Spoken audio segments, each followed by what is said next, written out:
সুম্মা নুখরিজুকুম তিফলা, সুন্দর মানবাকৃতি একটা ছোট্ট বাচ্চা তিফলা শিশু সন্তান মায়ের পেট থেকে বাহির হয়ে যায়। সুবহানাল্লাহ, সুবহানাল্লাহ বললেন না?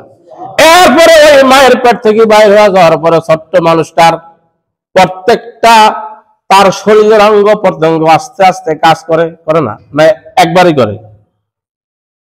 সুম্মা নুখরিজুকুম তিফলা, দুর্বল আকারে আমি তোমাদের বাচ্চাকে বাইর করে দিই মায়ের পেট থেকে।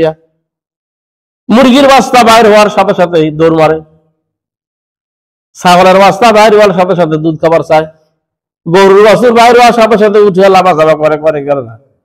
6 দিনের বাচ্চা বেলে নাই মোটরসাইকেল অ্যাক্সিডেন্ট হয়েছে একটা গরুর বাছুর, 6 দিনের বাচ্চা, তার মানে কম দৌড়িয়েছে?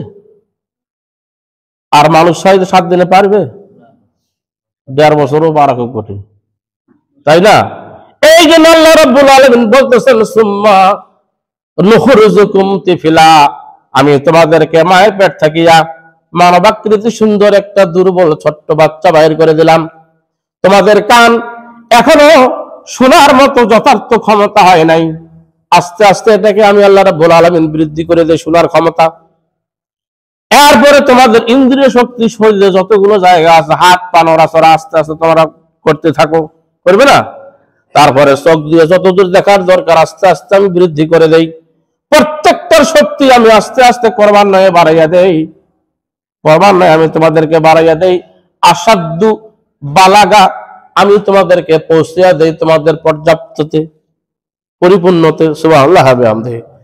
হাদিস শরীফের মধ্যে আসছে আল্লাহ রাসূল সাল্লাল্লাহু আলাইহি সাল্লাম বলেছেন, 1 বছর থেকে শুরু করিয়া 10 বছরের ভিতরেই এই সন্তানটা যত ভালো আমল করবে, এই ভালো আমলগুলার সওয়াবগুলো পিতা মাতার আমলনামায় লেখা হবে।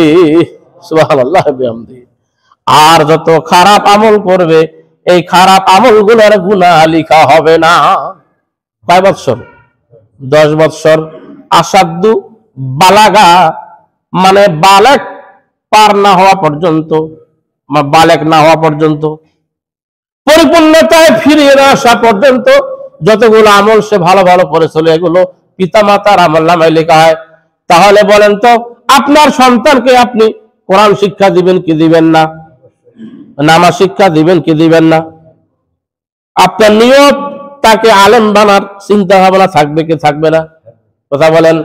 যদি 10 বছরের ভিতরে আমলগুলা আপনার আমলনামায় লেখা হয়, এই আমলগুলার সওয়াবের পরিমাণ এত বেশি লেখা হবে যার উপরে আর কোনো পরিমাণ নাই। সুবহানাল্লাহ। যার উপরে আর কি নাই? কোনো পরিমাণ নাই। কুল্লু আমাল ইবনে আদম ইদাফুল হাসানা বিআশরি আমসালিহা ইলা 700 দিফিন, প্রত্যেকটি বনি আদমের নেক আমল 10 থেকে শুরু করে 700 গুণ পর্যন্ত বৃদ্ধি করে দেওয়া হয়। আর এই শিশু সন্তানদের নেক আমল 700 গুণ পর্যন্ত লেখা হবে। সুবহানাল্লাহ বললেন না? পিতা মাতার আমলনামায় লেখা হবে, 700 গুণ পর্যন্ত বৃদ্ধি করে দেওয়া হবে। আস্তে আস্তে যখন 10 বছর পার হয়ে যায়, ওই লোকটা যদি ইমানদার হয়, ভালো করে শুনে নেন, কি হয়? ইমানদার যদি হয়, আমলিয়াত যদি হয়, আল্লাহর উপরে সে যদি ঈমান নিয়ে আসে,